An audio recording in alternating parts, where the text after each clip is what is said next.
Karina. Tudo bem, Karina? Organizando você, tá bom? Karina, 33 anos, né? 医师巡房是冰冷病房每天最温暖时刻。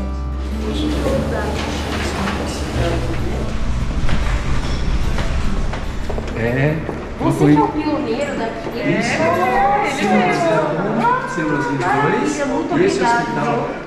院里放眼望去，只有他最特别，唯一东方脸孔是医院的大家长。这位叶伦群其实来自台湾。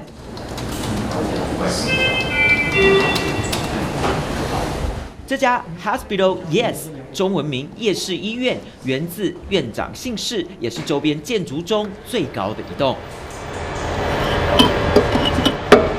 这一个机器啊，是做一种就血液血浆分离的用离心力旋转的力量把它分开。空间宽敞，视野明亮，检验室里没有老旧冰冷感。要开设全新大型医院，光基础硬体至少新台币10亿以上。因此，一般财团经营要赚钱，多半锁定整形美容、牙科矫正、血库，还有洗肾，还有我们做心导管，都是给我们当地的居民的一个方便的一个设施，也是医院非常需要的。但是，一般它比较不赚钱，所以一般的医院它也没有办法来做这个设备。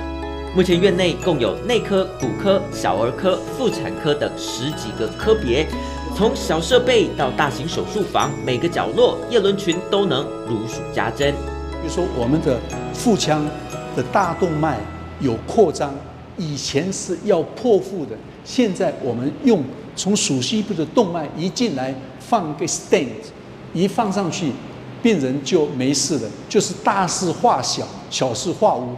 其实巴西是全拉丁美洲唯一提供全民健保的国家，所有人都能免费看诊拿药，但多年下来资源分配不均，导致到公立医院根本排不到。如果急症或需要开刀，更得等待半年以上。有至少30%的病人重病了，可能会没命，啊，所以我们在这边我们可以帮助他们，包括住在这边的附近的病人啊，胃溃疡严重的穿孔，你要是等到一般的州立医院跟你的话，可能会要命的。为了保命，有钱人只找顶级跨国医疗，有工作的中产阶级就得透过私人健保到民间医院。叶伦群开设的就是锁定这个等级，圣保罗周边新兴市镇的庞大劳动人口。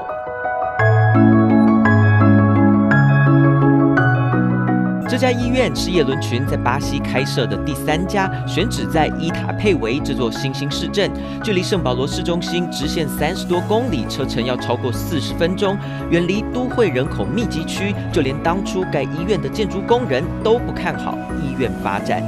所有我们可以看到这边的房子，都比我在台湾农家子弟的生长的地方的房子更好。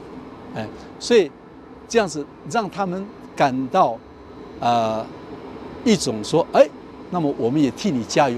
开幕第1年只有1000多位病患，院内超过250张病床时常空着，但靠着精准锁定市场和专业医疗，第2年开始很快打响名号，病患数暴增超过50倍，被评选为巴西全国前50大最佳医院。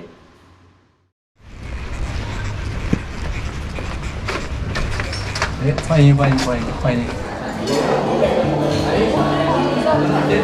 这是我们家的 party， 是因为二哥在巴西，住巴西，现在住美国，已经6年没有来这边。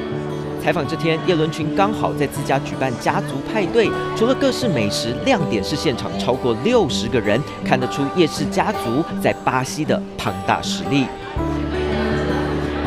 1970年代，叶伦群的父母带着全家从台湾远赴巴西，他是排行最小的老幺，上头8个哥哥姐姐，个个卧虎藏龙。大姐岳菊妹是和纪政同期的田径国手，两人共同在1966年曼谷亚运拿下女子400公尺接力银牌。就靠着兄姐努力工作、做生意，供叶伦群念书，让她无后顾之忧。但一开始人生地不熟，每刻都想煎熬。每个晚上，我们就听着我们在台湾带来的那个胶带有录的绿岛小夜曲的音乐，我们听的每个晚上都在流眼泪。当年在台湾，叶伦群是建中高材生，才刚毕业考上大学就中断来到巴西，却如同聋哑文盲，他砍掉重练，从国小教材、葡萄牙字母学起，只花了短短2年考上6家医学院。最后终于成为合格医师，不仅自己重生，也靠医术创造生命奇迹。接生的时候，他的儿子的女儿的脐带缠在脖子上，我们救了他的命。然后那个小女孩叫做 My Day， 她说：“叶医生，我可以用你的姓，让我的女儿也跟着这个姓吗？叫 My Day 叶。”我说可以。在巴西，一般来说，大型医院投资要经营5年以上才能损益平衡。但叶伦群第3年就开始赚钱，主要是家族式的合作经营。太太柯嘉玲同样是医师，身兼董事长，和女儿共同负责行政管理。儿子也是专科医师，一家人和300多位医护员工撑起白色巨塔。这些都是我们台湾，我们农人的插秧，以退为进，因为秧苗在你的前面，你一定要退，要不然你要是没有退的话，你会把你自己插的秧苗把它踏死。所以我们一定要以退为进，我们的财力不够，我们一定要慢慢退，就是要有保险，才有办法有病人。从当年不识字、天天以泪洗面的小伙子，蜕变成救人治病的医师，移民巴西将近半世纪，艰辛奋斗，如同传奇。